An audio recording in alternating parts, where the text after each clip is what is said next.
All the doors are open now. All the doors are open.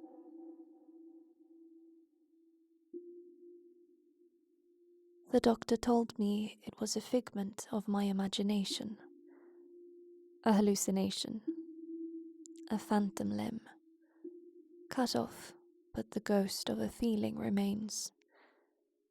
The doctor tutted and prescribed me a different pill.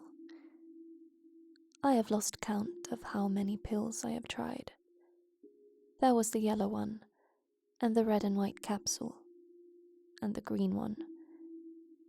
They have succeeded in giving me incontinence, nausea, and hair loss, but they haven't taken my girl away. My doctor told me to talk about it. Tell people. Who the hell am I supposed to tell something like this? My last friends abandoned me when Sylvia left. It's late here. It's just me and no sleep.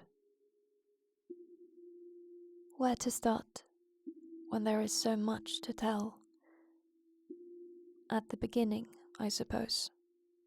It's always a good place. We thought we'd had it when we moved into the suburbs. We had well-paying jobs. Fluke or competence had saved us when the waves of cuts hit around 2010. For once in our lives, money wasn't a problem. 8 years earlier, we had Annabelle, Belle for short. She was our little angel. Parents out there will know. A child shifts the center of gravity in your life. The move was good for her. Good for us. Away from the hustle and danger of the city. Busy streets. Missing children. The sticky hands and staring eyes of predators. It wasn't the house of our dreams, but it was close enough. A lawn for the balmy summer months. Fireplace for the chill of winter. Space for us to grow into, especially for a young girl. It came fully furnished, and it was a steal. A distressed sale, our agent called it. At least 1/10 off what a similar property would set us back. The euphoria and novelty lasted me till the first night. Sylvia was asleep next to me. The moonlight sparkled off the fine hairs on her bare shoulder. We shared a celebratory drink after dinner, and then another after that. I was lying in bed, basking in the warm glow of alcohol, when I first heard it. My first thought was rats. That was exactly what it sounded like. The little tap dance of tiny claws on hardwood, coming from the walls. The delicate snoring from next to me told me that Sylvia was undisturbed by the scratching noise coming from the walls. I flinched as my bare feet touched the cold floor. The floorboards groaned in protest as I padded across the room. The tapping paused at the first creak of the floorboards, then resumed. The rough wave of the wallpaper under my palm as I leaned in to track the pitter-patter behind the walls. The scampering sounds eluded me. Every time I attempted to track the rats, the sound seemed to come from another part of the room. My knees grew sore from pressure. I wasn't some young child at a playground. I was a grown man, and my weight pressed down on the bony points of my kneecaps. Out of desperation, I put my ear to the wall, hoping that the source of the little noises would reveal itself to me. I was only met with a stubborn silence, or almost a stubborn silence. On the edge of my hearing, so quiet that I had to strain my ears to pick it up. A child's laughter from inside the walls.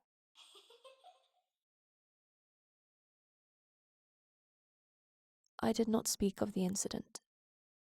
I spent more time trying to convince myself that there hadn't been that childish giggle.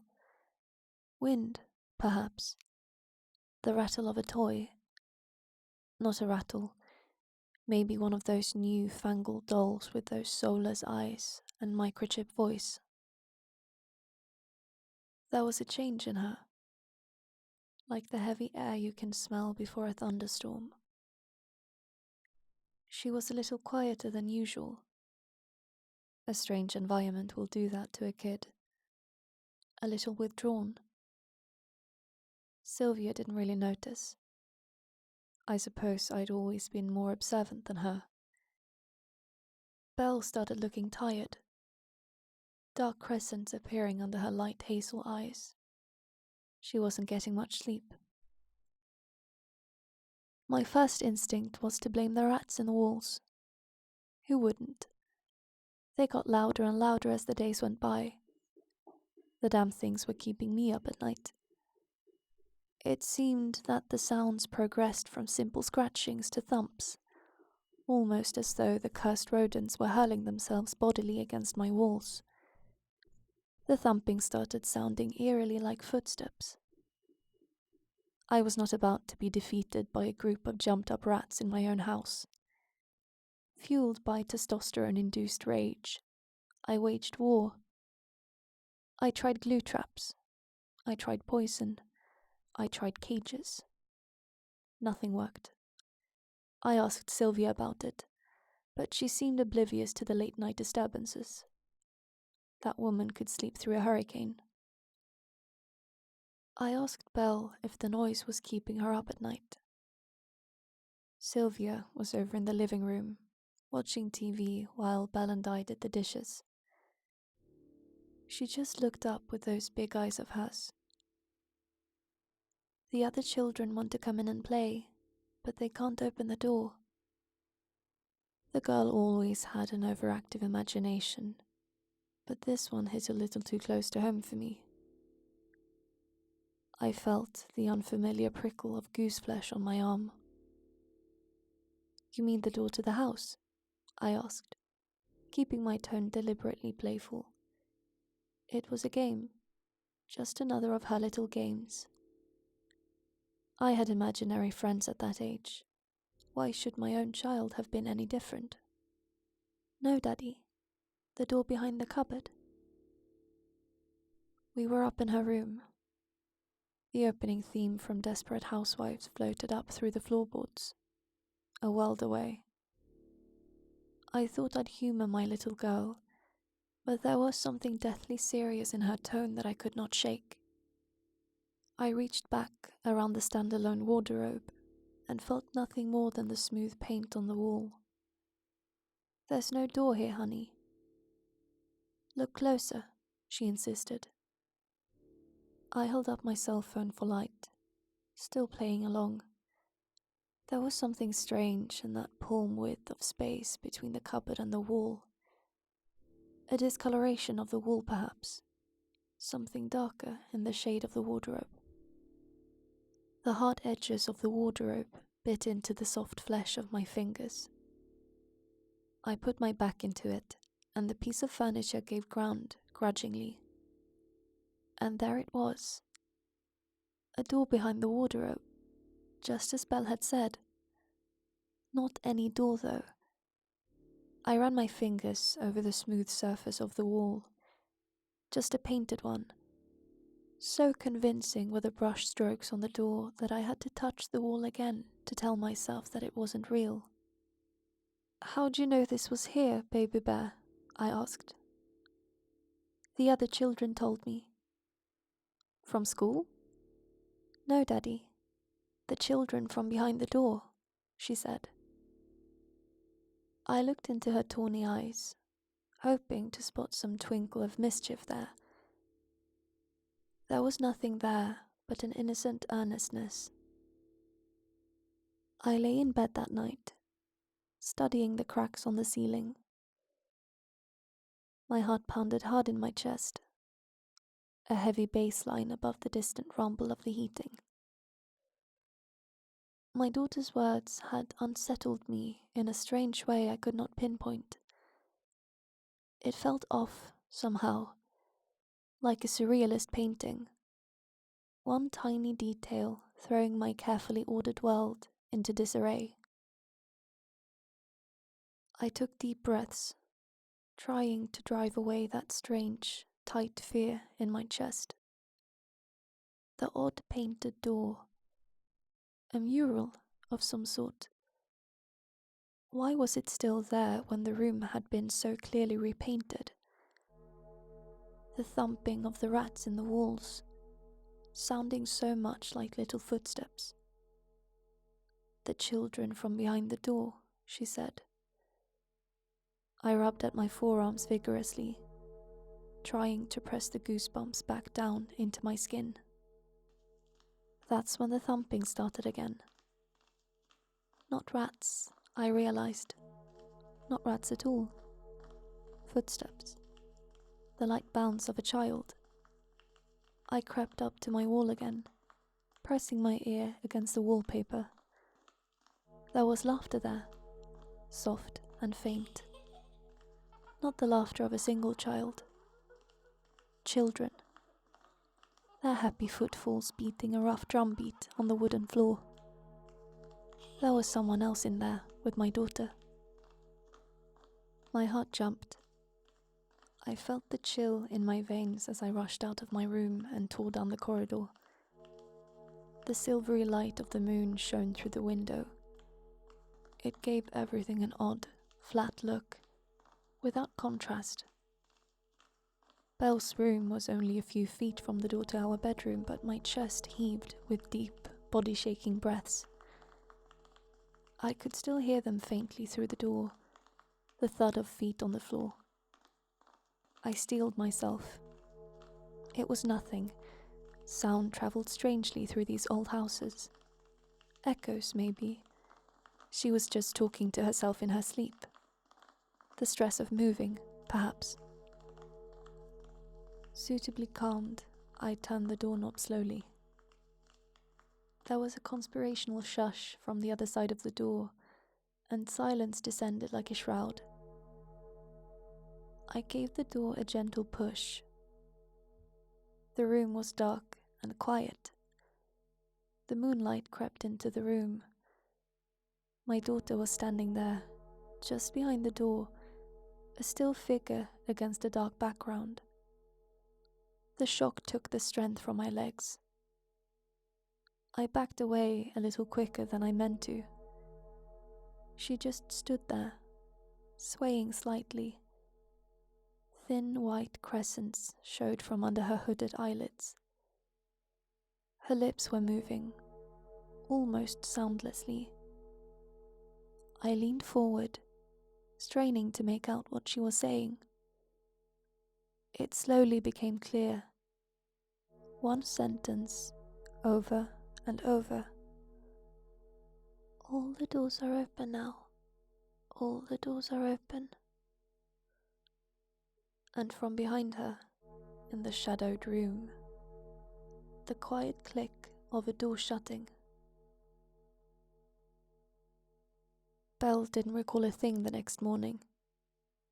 She could sense my frustration and fear as I quizzed her about the night before. Dark circles framed puzzled eyes in her pale face. She hadn't slept well last night either. Sylvia took her to school. I hadn't broached the topic with Sylvia yet. There was still some time before I had to leave for the office. I crept back to my daughter's room, feeling like a thief in my own empty house. I stood in front of that strange, painted door for the second time in as many days. I ran my fingers around its edges, remembering the strange sound of the door shutting from the night before. Its edges were wholly contiguous with the wall. I pulled the wardrobe out further, putting my entire frame between the wardrobe and the door, and leaning into it. There was no give, no yielding of the door. It was just painted over a wall as solid as any other. I was about to go when I heard an unfamiliar rasp under my foot. The floor was gritty with some kind of dust. I knelt down and pinched some of the dust up between 2 fingers. All the doors are open now. My daughter's dreamy voice in my ear. My memory of it so sharp that it seemed that she was right there whispering it. How odd it was for the dust to be pink. Of course it would be. It wasn't dust at all. It was paint. Paint from the wall. Things didn't get better. The gambling footsteps continued at night, unabated. That and the whispers and the giggles at night.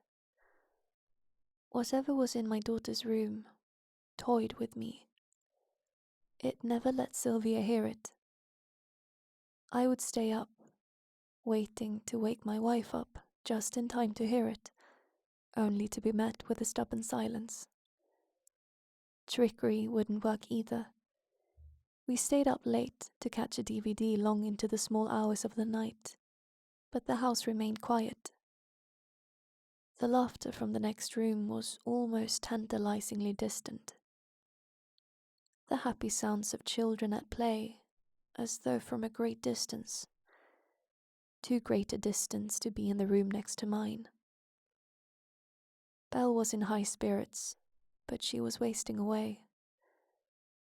Sylvia hadn't noticed it yet, but I felt it in the sharp bones of her shoulders, pressing into my arms when I hugged her, or her skinny arms that I could almost encircle with my thumb and forefinger. I received an email from her form teacher, mentioning that Belle still wasn't integrating well at school. He said that Belle was perpetually tired in class, and she had blamed late-night games of tag and hide-and-seek with her friends for her tiredness. You need to exercise more control over your girl, he said. I had to know what was going on. Sylvia was already asleep. The nightly visit hadn't started yet. I slid into Belle's room silently, an open packet of flour in my hand. I scattered it all around the floor, taking care not to step into the flour myself. I lay back in my bed with a sigh, waiting for the sounds to start. Sleep took me unexpectedly, but what little I had was fitful and restless. I woke with a snort at first light. It was a Saturday, and it would be some time yet before the rest of the world woke. I stretched under the covers, my back popping satisfyingly. I blinked the sleep from my eyes. The flour. I had to check the flour. I swung my feet off the bed and planted them on the floor, right next to a pair of white, speckled footprints, just where they would be if someone was standing over my bed, staring at me. That damnable chill stole the warmth of the morning sun from my skin. My hands clenched and unclenched spastically, like dying spiders. I stared at the trail of flower-marked footprints from my open door. How long had she stood there, in the dark, watching me sleep, I wondered. I stood up on shaky legs, my hand on the wall to support myself down the corridor.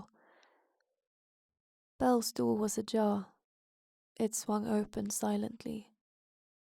The sound of deep breathing told me that Belle was still asleep.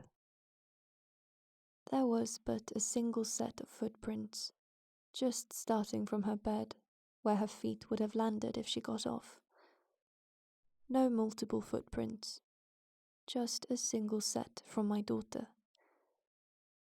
Typical somnambulism, perhaps. The stress of the move, the new school could have brought it on. She'd never sleepwalked before, but who knew what dark things lurked in her psyche? I heaved a sigh of relief, chastising myself for a week's worth of irrationality. How reassuring the illusion of normalcy in our lives, and how quickly it shatters. Not with a roar or a flash, with something simple. Something simple, like my daughter's shoe bouncing off my toe as I tried to leave the room, flipping once, twice, and coming to rest next to a hollow in the flower on the floor. The size, the shoe, the prints, it didn't fit. It didn't match. Whatever had gotten off the bed had stood next to me the night before. It wasn't Belle.